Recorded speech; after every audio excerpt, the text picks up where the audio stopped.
Bismillahirrahmanirrahim. Assalamualaikum warahmatullahi wabarakatuh. Alhamdulillah. Waalaikumsalam. Allahumma sholli wa sallim wa barik ala Muhammad wa ala alihi wasallam. Jadi, kita selalu beraktivitas dengan dimulai doa dan diakhiri doa. Itu karakter ya, dimiliki oleh para nabi dan selayaknya kita juga menjadi pengikut yang menjadikan contoh para nabi. Karakter kita harusnya seperti karakter para nabi, karakter orang terbaik di dunia. Nah, sekarang kita masuk pada pembahasan survei ini, hasil survei. Ini salah satu penelitian. Jadi, kalau melakukan penelitian tentang jalan, khususnya kerusakan jalan, ya ini contoh diteliti perkerasan kaku, rigid pavement di Karanganyar. Nah, ini yang meneliti ada 4 mahasiswa. Ya.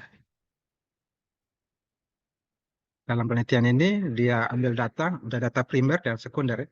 Data primer itu data yang langsung diambil di lapangan. Kalau sekunder, data sekunder itu data yang diambil dari misalnya dinas yang terkait. Jadi apa? Dari artikel misalnya dari perpustakaan, bukan data langsung di lapangan. Itu makanya saya sebut sekunder. Primer yang diambil langsung di lapangan. Nah, ini diambil data sekunder untuk lokasi Jalan Raya Palur. Nama jalannya Jalan Raya Palur. Perkerasan, jenis perkerasannya bukan perkerasan lentur, flexible pavement, tapi rigid pavement, perkerasan kaku. Nah, kelas jalan juga. Nah, ini dapatkan namanya data sekunder karena dia dari data yang ada, sudah ada di misalnya dinas PUPR atau data di Pimpro yang mengambil proyek tersebut. Nah, didapatkanlah kelas jalan itu arteri, jalan arteri. Lebar jalan, nah ini bisa diambil data sekunder, bisa data primer diukur langsung. Ya, data primer, ukur langsung berapa lebar jalannya. Nah, misalnya didapatkanlah data 2 kali 3,5 meter. Lebarnya 3,5 meter, ada 2 jalur berarti, 2 arah. Panjang jalan 800 meter yang diambil datanya. Dan metode yang digunakan dalam survei ini adalah PCI. Ya, PCI survei. Nah, objek penelitiannya itu berkaitan dengan jalan, berkaitan dengan kondisi jalannya. Apakah rusak atau tidak rusak. Bagaimana kondisi jalannya. Nah, hasil survei setelah diambil data, ternyata ada kerusakan di beberapa titik sepanjang 800 meter tersebut. Nah, adapun jenis kerusakannya ada 6 yang didapatkan. Yang pertama lane atau shoulder, kedua joint seal, ketiga scaling, keempat corner break, yang kelima polish aggregate dan screen cage. Nah, bagaimana kerusakan jalan itu? Bisa mari kita lihat. Setelah diambil data, mulai dari stasiun 0 sampai 100. Ini 800 meter, dari stasiun 0 sampai 800 meter. Yang pertama diambil 0 sampai 100 meter. Apa yang didapatkan? Ada kerusakan lane. Nah, ini kerusakan lane, shoulder. Pada stasiun 10 sampai 20. Ya, sekitar 10 sampai 20 meter itu ada kerusakan slab, kerusakan beton. Bagaimana solusinya? Ya, tinggikan bahu jalan. Tinggikan bahu jalan. Tinggikan bahu jalan agar memiliki elevasi permukaan yang sama dengan jalan raya. Kemudian dalam jarak yang sama 0 sampai 100 meter ini, stasiun 0 sampai 100, didapatkan juga kerusakan joint seal di sambungan ini. Dan tingkat kerusakannya low. Ya. Kalau tadi tingkat kerusakannya medium, medium. Nah, ini low. Ada low, ada medium, ada high. Tinggi, sedang, dan rendah. Ini rendah. Solusinya melakukan tindakan preventif berupa penggantian bahan penutup sambungan. Nah, ini ditambal semuanya. Ada penelitiannya S3 Unhas ini. Teman Dr. Unhas saya temukan sambungannya. Harganya lumayan mahal pembuatan. Kemudian yang lainnya ada scaling. Nah, ini terjadi pada stasiun 50 sampai 60. Nah, solusinya lakukan penambalan dengan campuran beton. Masih dan ini ditampilkan ada 3 kerusakannya, lane, joint seal, scaling. tingkat kerusakannya MLM. Jumlah slab yang rusak, LAN 2, Gensel 1, scaling 1. Density-nya ini 10% LAN, Gensel 5 scaling, DV, deduct value 524. Nah, ini bisa dihitung nih. Bagaimana caranya? Menentukan density dan deduct value. Nah, ini. Misalnya kerusakan yang pertama LAN, ya, solder. Mencari nilai density. Ini density dan DV. Nah, density ini rumusnya. Jumlah slab yang rusak dibagi total slab kali 100.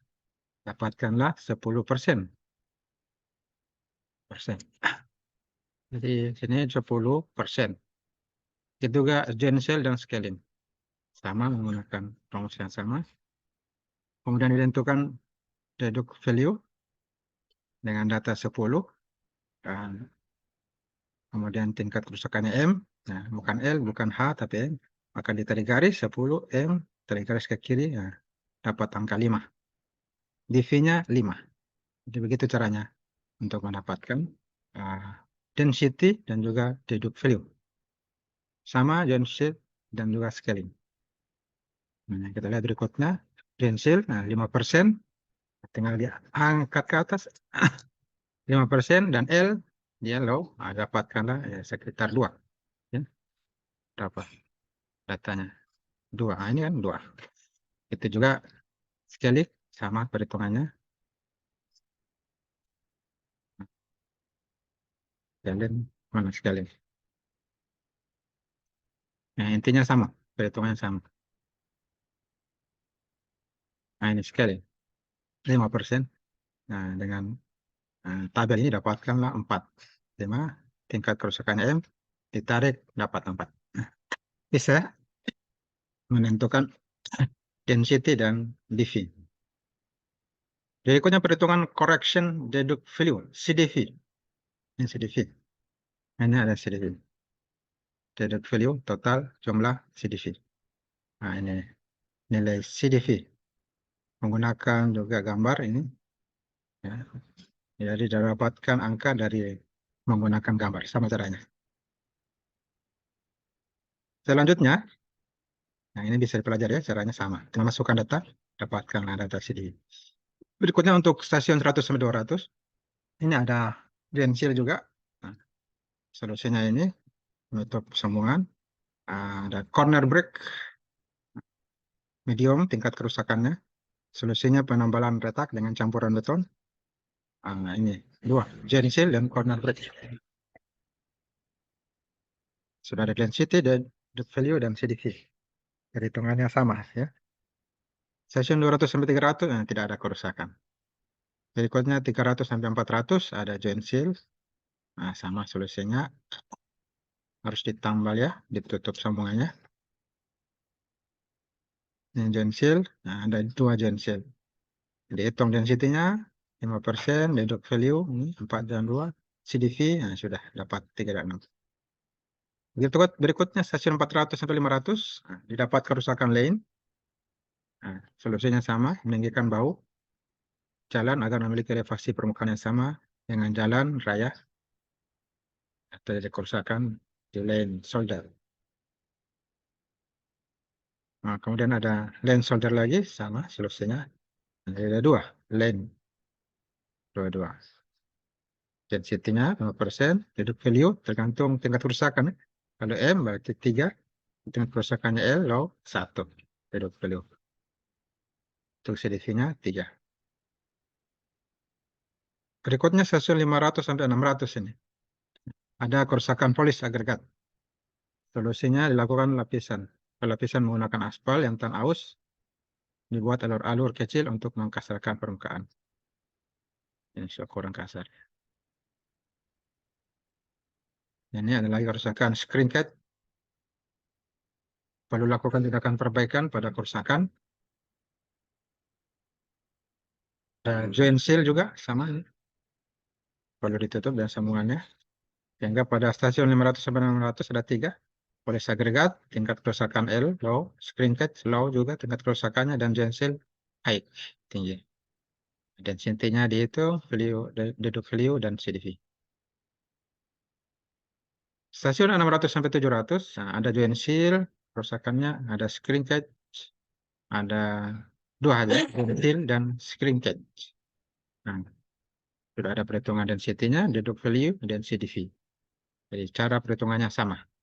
Dan terakhir ini stasiun 700 sampai 800.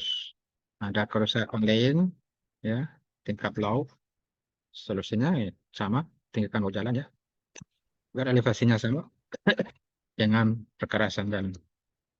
Nah, ada scaling. Nah, scaling ini high, kerusakannya, tingkat kerusakannya tinggi, maka lakukan pergantian slab. Pergantian beton yang rusak ini dengan beton slab yang baru. Ada juga jensil, nah solusinya sama, ditutup sambungannya. Nah ini, 3 jenis kerusakan pada stasiun 700 sampai 800. Land, scaling, dan jensil. Nah, dihitung density, deduct value, CDV.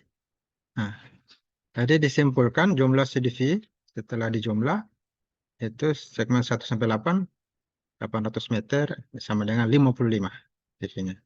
Maka nilai kerusakan didapat jumlah CDV dibagi jumlah segmen. Ada 8 segmen, masing-masing 100 meter, 8 bagi.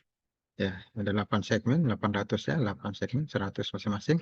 55, maka 55 jumlah CDV bagi 8, kali 100, 6,8%. Ini nilai kerusakannya. Kan nilai PCI 100% kurang 6,8.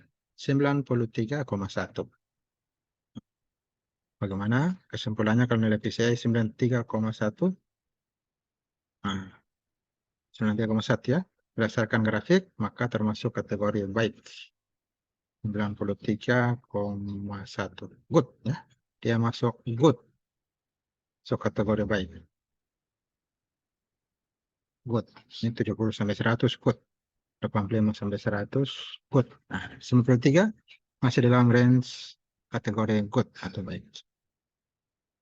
Nah, saran ini mencegah terjadinya kerusakan harus ada usaha mencegah terjadinya kerusakan. Untuk perbaikan tadi solusinya mengisi kembali joint seal yang telah habis, meninggikan bahu jalan agar mempunyai elevasi yang sama dengan jalan, termasuk mengganti slab beton yang sudah rusak ya. Daftar pustaka bisa dibaca pada pembahasan pavement management for airport road and parking lot second edisi second ya. Karangan Sahin. Juga selecting preventive maintenance treatment ya, bisa dibaca dua buku ini. Dan banyak juga di Om Google. Ya, demikian materi tentang supaya kerusakan, maksudnya kerusakan perkerasan kaku.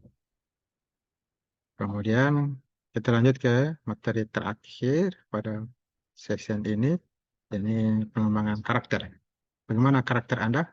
Apakah sudah sama dengan karakter Nabi Ayub alaihissalam? Ini perlu kita usahakan agar terbentuk karakter pada diri kita. Jadi manusia yang bernilai ya, memiliki tujuan hidup. Jadi depan mudah-mudahan terbentuk generasi emas 2045 ya. Jadi untuk itu perlu pertumbuhan mindset, grow mindset, perlu budaya inovasi, budaya belajar. Di antaranya kita perlu tumbuhkan pengembangan karakter. Ya, di antara dan mas kisah orang terbaik di dunia yakni para nabi. Yang itu bisa kita amalkan, kita ambil karakternya dan kita terapkan dalam kehidupan sehari-hari. Nah, ini kisah Nabi Ayub alaihissalam. Nabi alaihissalam adalah keturunan para nabi, keturunan dari Nabi Ishak alaihissalam. Sedangkan Nabi Ishak ini anaknya Nabi Ibrahim alaihissalam. Nabi Ishak ini adalah perumpamaannya. Nabi Ayub alaihissalam ini diuji dengan sakit selama 18 tahun. Jadi luar biasa diuji dengan hilangnya harta, hilangnya anak-anak, makanya habis semuanya. Harta, anak-anak, sakit lagi 18 tahun. Semua tubuhnya digerogoti penyakit, digerogoti ulat kecuali lisan dengan hatinya yang senantiasa berzikir. Seluruh orang dan tetangganya merasa jijik. Nabi Ayub alaihissalam, beliau seorang nabi tetapi diusir dari kampungnya. Nah, yang selalu menjaganya ini ada istri solehah. Jadi istrinya selalu ikhlas membantunya. Ini kelebihannya, dia memiliki istri yang solehah, istri yang baik hati. Dia sampaikan pada Ayub, wahai Ayub, berdoalah pada Allah SWT agar disembuhkan. Dan Nabi Ayub menjawab, Allah Ta'ala sudah memberi sehat padaku bertahun-tahun. Nah, aku ingin bersabar dalam sakitku ini. Nah, luar biasa, dia selalu bersabar dalam sakitnya. Nah, Nabi Ayub ini punya dua saudara, dan saudara ini selalu datang menjenguknya pada pagi dan sore hari. Saudaranya dua orang.